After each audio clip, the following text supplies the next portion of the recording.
Hey, what's up everybody? Well, that's not how I start these videos. What's up garden friends? How's everybody doing today? I hope you're good because I am great. I have a very hefty succulent haul today. I mean, look at all of these. There are so many. 32 to be exact. Roughly 23 different types. I have a lot of projects coming up, so I went ahead and stocked up. These are all Altman succulents and they're in pretty good shape. I'm liking them a lot. But because there are so many, it would take forever to like do an informative haul. So I'll go through, do my best, make sure their tags are in focus before I point out each one so that you can pause, screenshot things if you want to know what they are exactly. Yeah, let's get to the fun part. Let's talk about some succulents. I am always a nut for Echeverias. Unfortunately, they didn't have as many Echeverias as I had been hoping they would, but the ones they had are ones that I typically like a lot. For starters here, I have Echeverria Chris. Echeverria Chris is usually a smaller Echeveria, which is one of the reasons I like it a lot, and they tend to offshoot, set off little pups to the side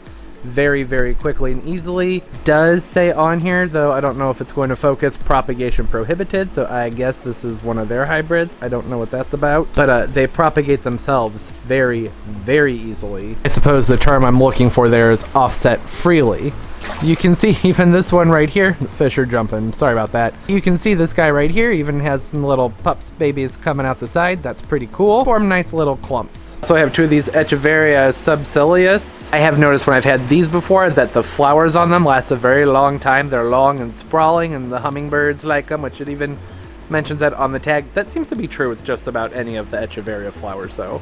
But they're nice blue glaucous color with that pretty rosy pink outline on the sides. I like those a lot. Echeverria setosa. I have a love-hate relationship with these Echeverias. Look really cool. They have that hairy texture on them, but let me tell you, these get wet and bleh, done. It's an Echeverria where I always have to be very, very careful to make sure water does not get into these crowns. They rot out so incredibly fast. Definitely one to use those syringes for when watering. So that's been my experience. It's not one I can put outdoors unless it's like very, very sheltered. Let's move on to some sedums.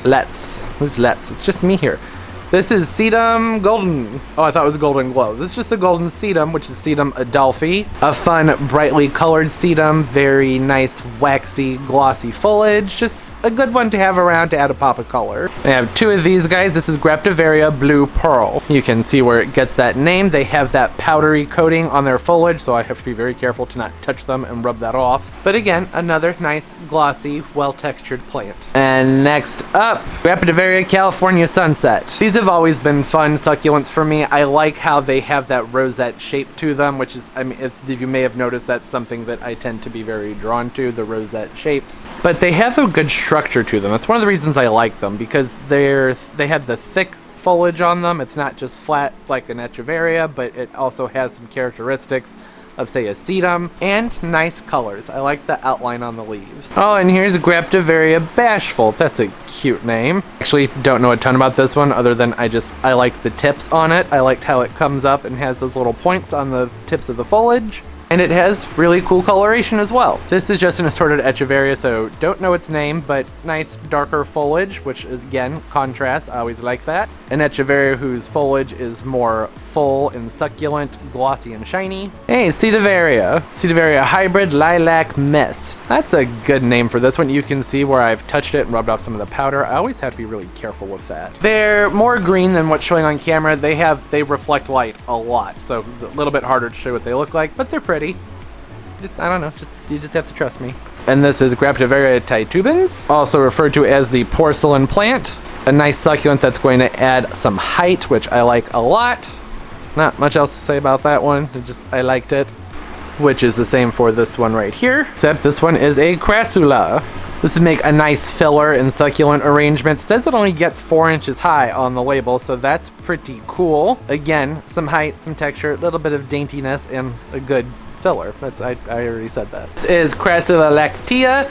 The tag here says that this one can become semi-prostrate, meaning that it might be good for a hanging basket. So it'll grow up a little bit and basically lean sort of like a semi-trailer, I suppose. You can see this has a little flower bud on it, so I'm excited to get to see what that looks like. This is one I was hoping to find multiples of, but I could only find one. Another Sedum Adelphi, but this variety is Firestorm. Firestorm's a really common variety. These get very vibrant in the sun, and they grow really well. It's probably one of my favorite sedums, of the more common ones that are easier to get a hold of. They're easy to propagate. They add a really nice splash of color to arrangements, especially this time of year during the holidays when I want things with some red in them, which is maybe why that's all I could find. They're probably in popular demand right now. Okay, over here. I was excited to find this. This is the Jova Barbara. Look at how tightly that one is clumped and clustered together. It has so much growth inside that pot, so many little heads in there. It's gonna be really pretty as this one puts out and keeps on growing. Keep on growing. Hey, Hawathoria! Who doesn't love a Hawathoria? I love a Hawathoria. They're fun, easy to grow as long as you don't overwater them. Though that's really the case with pretty much all cactus and succulents, right? One I really like to incorporate into succulent planters or gift planters, things I'm giving away to people, just because they tend to be more resilient. And again, that rosette shape, long foliage on it, similar to that of an agave. I really like Hawathorias. Oh, look at this guy. The donkey tail burrito. I've grown them before. They are really easy to grow. They eventually come up and trail and just make a really nice plant to have coming over the sides of things. I always like these guys a lot. And it looks really good too. Typically when I find these at the big box stores, there's a lot of broken foliage in the bottoms of them and a lot of yellow foliage, because these, I've noticed, these will drop their foliage very easily if they get overwatered or if they're watered when temperatures are cooler.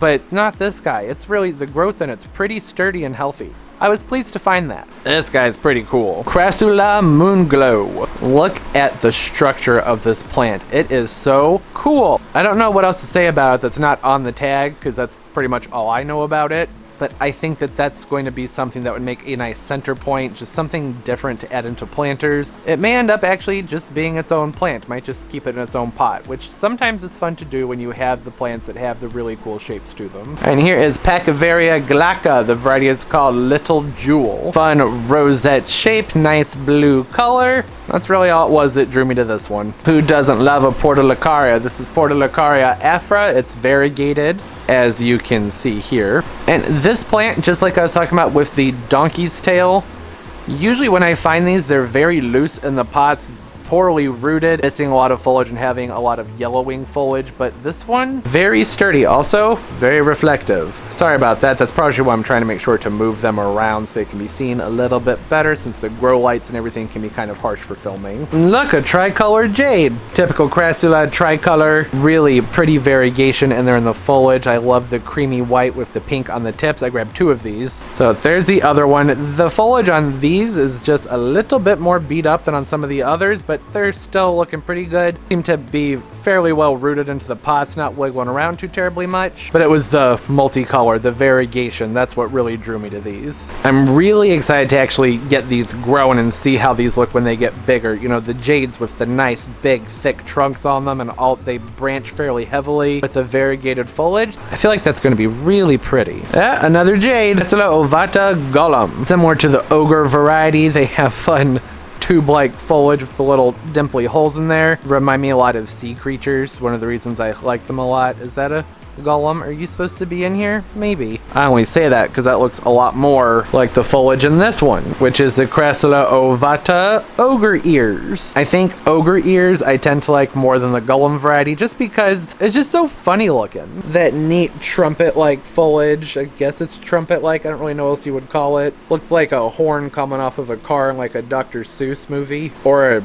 ogre ears, I suppose. Again, texture, sea creature-y. I love these. And they're really common. I always like things that are common and easy to grow, at least when it comes to the videos, because they're things that are obtainable. Somebody sees something they like, then hopefully they can go find it. And here's a succulent I always snatch up when I can find them. This Crassula, the watch chain plant. These are really great to have for arrangements. They are vigorous growers. They don't rot too terribly easy, but just like any other succulent, you know, they need very well-drained soil, and the soil shouldn't stay wet for a long time, especially when temperatures are cooler. When temperatures are cooler, it really should be dry. They're great to incorporate into planters because they end up looking kind of shrubby and bush-like. You don't get a lot of when you're doing things with succulents in a smaller scale. Tend to have much larger and more bold foliage with the smaller plants. So having something with a daintiness and a fineness about it, and really cool texture that, again, like I said, makes it look kind of bush-like.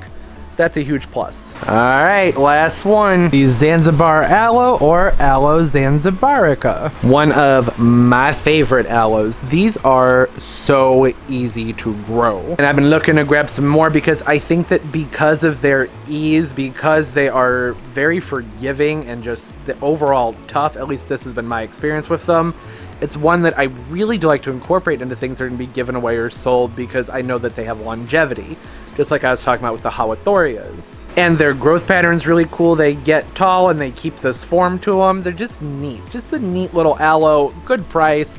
This is one I always recommend to people who are newer to succulents. The one I've had has done fine in shade and sun, just everywhere in between. Not for long periods in the shade, but when I brought it out from its rest along. That's for a separate video, but it's just a fun aloe. I like the texture on it, the spines, the little teeth that come out from the sides of the foliage, the colors. It's a winner in my book. All right, I think that covers everything. I know I had originally said that I thought there were 23 different varieties of succulents in here. I think there are more like 24 or 25 because I accidentally counted the jades that were back there as both being the what was it, the Golem variety. I forgot that I picked out 2 different ones, and the same with one of the Echeverias. But yeah, that's gonna do it. Just a lot of fun playing with succulents. I can't wait to get going on projects with these guys. It's gonna be very, very soon. And thanks for hanging out with me while I nerd out over the succulents. I love my succulents. Hey, comment down below. What are some things you're doing in your garden with your succulents? And hit me up on Instagram at Tropical Plant Party. Same as it is here, as it is there.